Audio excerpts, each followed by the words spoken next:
मांगत तुलसीदास कर जोरे, बसहु राम सिय मानस मोरे।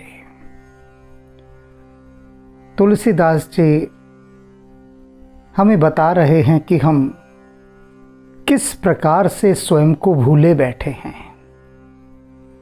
एक ऐसे भूलेखे में हम पड़ गए हैं कि जिससे बाहर ही नहीं निकल पा रहे हैं, और बाहर ना निकल पाने के कारण जो हमारा स्वरूप है, आनंदमय स्वरूप, सुख के सागर का स्वरूप, अमृत के रूप का स्वरूप, उसे भूल चुके हैं। तो ये जो भूलने की एक हमारी रीति है ना, यही हमारे लिए सबसे बड़े दुख का कारण है कि हम भूल जाते हैं। याद ही तो रखना है, याद को ही तो सुमिरन कहा गया है। स्मरण से सुमिरन बना है। किस बात का सुमिरन करना है, किस बात को याद करना है कि हम वही परमात्मा हैं, उसी परमात्मा का ही हम अंश हैं जो उससे दूर हो गए हैं। बूंद क्या करती है? बूंद एक भ्रम में पड़ जाती है कि सागर अलग है, मैं अलग हूं। जब ये कहा जाता है कि तुम ही वही ब्रह्म हो, जिन्होंने जान लिया उन्होंने कहा अहम ब्रह्मास्मि, मैं ही वह ब्रह्म हूं। कैसे कह दिया? क्योंकि जान लिया। किंतु बूंद स्वयं को सागर से अलग अनुभव करती है। भ्रम के कारण, मोह के कारण, भूलेखे के कारण बूंद कहती है मैं तो सागर हूं ही नहीं। मैंने अनेक बार बताया कि जब मैं मनुष्यों से कहता हूं कि राम भी तो ऐसे थे, कृष्ण भी तो ऐसे थे, तुम ऐसे क्यों नहीं हो सकते, तो वे एकदम बिदक जाते हैं। कहते हैं हमारा कंपैरिजन राम और कृष्ण से क्यों करते हो, वे अलग हैं, वे तो भगवान थे, हम भगवान थोड़ी ना है। बूंद भी यही कहती है कि मैं तो बूंद हूं, मैं सागर थोड़ी ना हूं। कब तक कहती है बूंद यह बात? जब तक वह सागर में नहीं मिल जाती। जब बूंद सागर में समा जाती है तब उसे पता ही नहीं होता कि मैं बूंद हूं। बूंद जैसी बात ही वो भूल चुकी होती है, तब वह कहती है मैं सागर हूं, अहम ब्रह्मास्मि। तो बूंद और सागर के इस खेल को तुलसीदास जी यहां बहुत सुंदर रूप से स्पष्ट कर रहे हैं।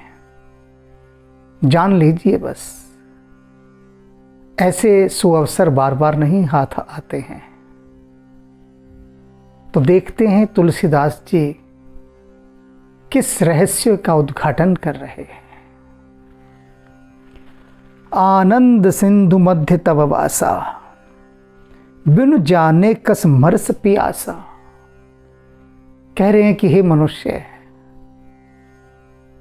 आनंद सिंधु, आनंद के सागर के मध्य तेरा निवास है। आनंद के सागर में ही तू रह रहा है, लेकिन उसके बाद भी इस बात को न जानने के कारण तू प्यासा मर रहा है। देखिए कितने गजब की बात कही है कि आनंद सागर में तू है और फिर भी प्यास के कारण प्यासा मर रहा है। आनंद सागर का तू रसपान कर ही नहीं पा रहा, उसका आचमन ही नहीं कर पा रहा, क्योंकि तुझे वह दिखाई ही नहीं दे रहा, अनुभव ही नहीं हो रहा, जबकि है उसी के भीतर। तो है ही तू आनंद सागर, लेकिन उस बात का तुझे कोई एहसास नहीं, कोई इल्म नहीं उस बात का। आनंद सिंधु मध्य तव वासा, बिनु जाने कस मरस पियासा। मृग भ्रम वारी सत्य जिए जाने। तूने क्या कर लिया है? मृग वारी, मृग मरीचिका के जल को तूने सत्य जान लिया है। और जान लेने के कारण क्या हुआ?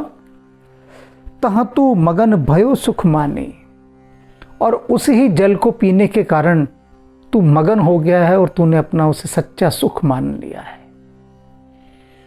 मृग मरीचिका, जिसे अंग्रेजी में मिराज कहते हैं, मिराज,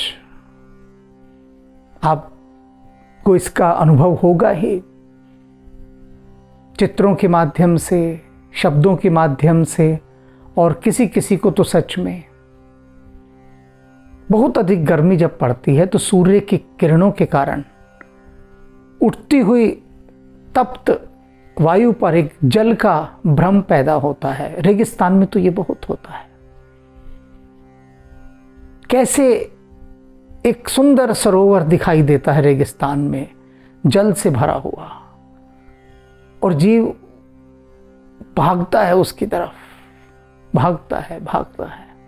जैसे जैसे भागता है वह और दूर होता जाता है, क्योंकि है तो नहीं वह वास्तव में वह कोई सरोवर हो, जल से भरा हुआ तो दिखाई भी दे जाए, उसका रसपान भी किया जा सके, लेकिन वह तो वहाँ है ही नहीं। वो तो एक इल्यूज़न है, भ्रम है। तो उसके कारण मनुष्य उसी को सुख मानकर उसके पीछे भागता रहता है और उसे प्राप्त कुछ भी नहीं होता। तह मगन मज्जिस, और तू मगन होकर उसमें नहाता भी है। ख्यालों का है, वो काल्पनिक है। अर्थात क्या है, जो विषय वासनाएं हैं ये मृग मरीचिकाओं के समान है, मिराज के समान है, और उन्हीं मिराजों के अंदर वह उलझा रहता है। मृग तृष्णा उस जल से कभी बुझी है क्या? सदा प्यासी रहती है, क्योंकि जल तो है ही नहीं। और मज़े की बात है कि तो उस जल में मगन भी रहता है। न केवल मगन रहता है, स्नान करता है। तहाँ मगन मज्जिस, पान करी, और उसे पीता भी है।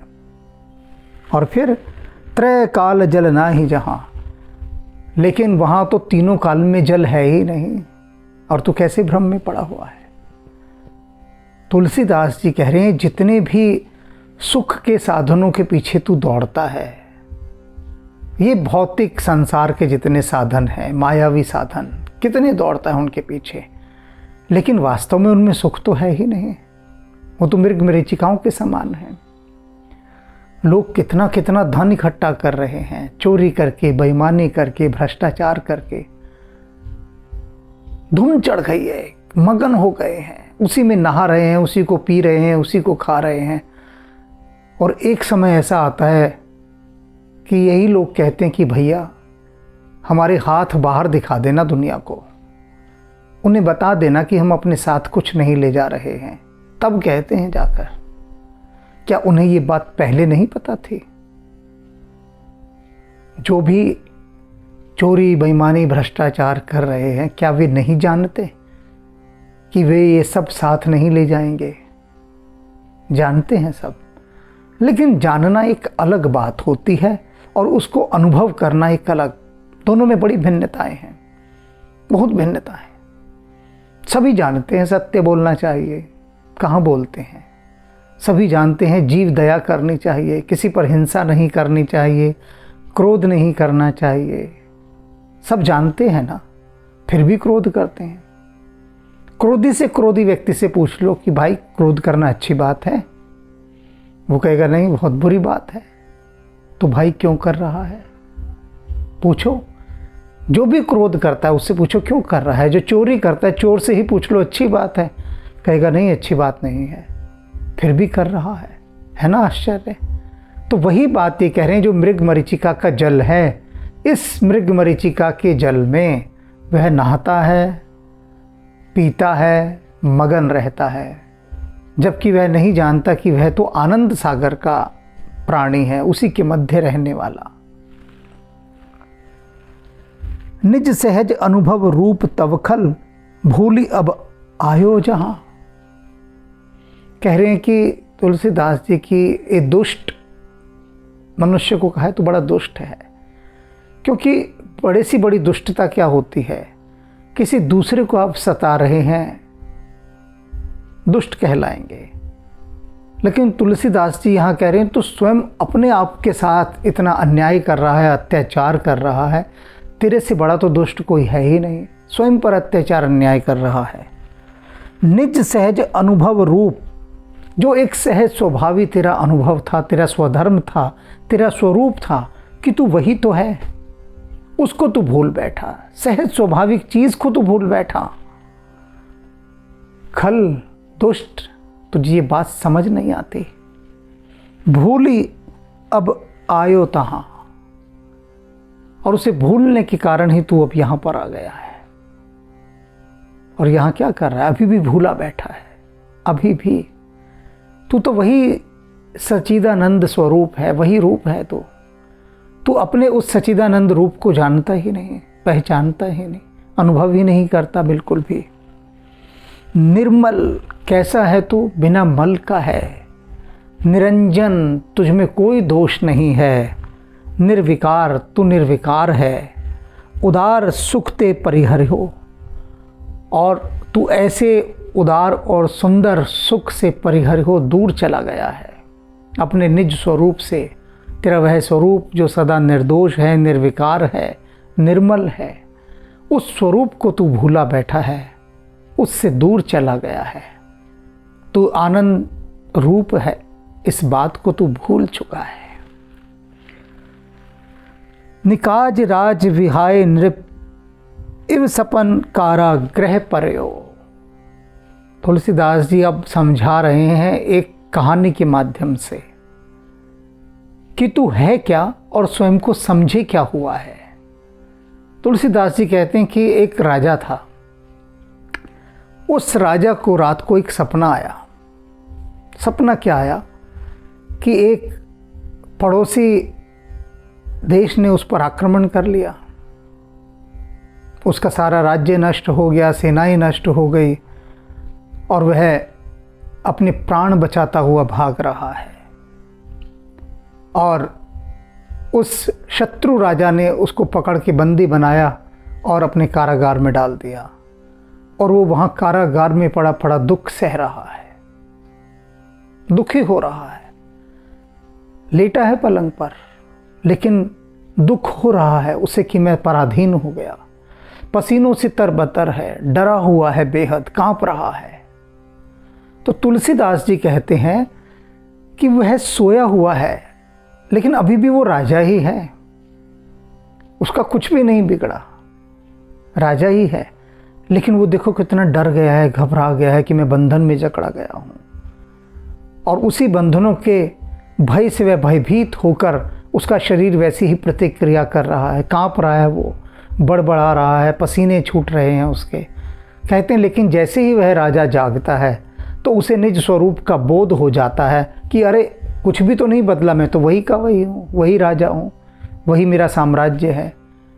तो तुलसीदास जी कह रहे हैं कि ऐसे ही यह मनुष्य है, वह वही आनंद का रूप है, वही है, परमात्मा ही है।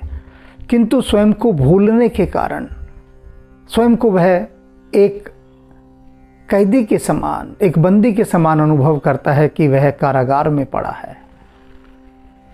निकाज राज विहाय, जिसका राज नष्ट हो गया हो। नृप इव, ऐसे राजा के समान। सपन कारागृह पर्यो, और वो सपन के कारागृह में पड़ा है वहाँ पर दुख पा रहा है। तो ये जो संसार है इसको भी क्या कहा गया है? भवबंधन कहा गया है ना। इस संसार को एक कारागार कहा गया है कि सभी इस कारागार में पड़े हैं।